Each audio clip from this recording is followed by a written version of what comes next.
I now have an interesting treat for you. I had a student that came to the festival at the beginning and actually contacted me beforehand and expressed an interest in conducting. He's a student here at OSHA, and I've worked with him all year long, not in conducting, in different capacities, whether I was working with the orchestra or having him in my wind ensemble. Anyway, it's always been a treat to work with him. He's a fantastic young musician.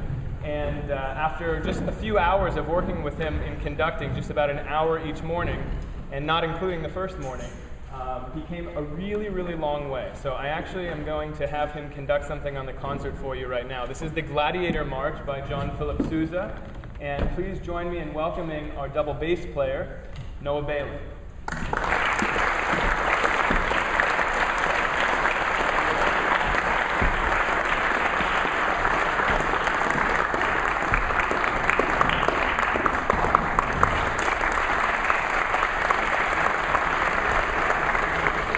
While Noah's getting set up, I'm going to introduce a percussionist, Loden Harrell, who's going to redo the story that his group wrote about this piece.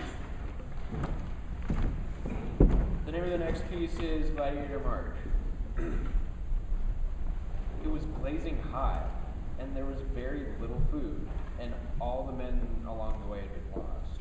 Yet there were more men that were energized, happy. They were almost there. A great battle was ahead of them.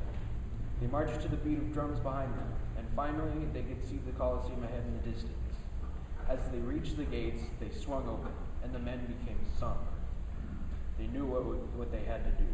Their opponents faced them, staring them down, daring them to make the first move. Then suddenly, the music began, and the Gladiator show choir began their first number. The audience roared, and they knew it was coming, the finale. The gladiators hit their final note and struck a dramatic pose.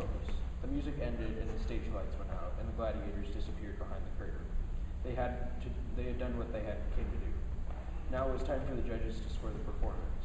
They waited, and the judges held up their scores. All tens. Perfect score. The Gladiator show choir did a victory dance and partied the rest of the night.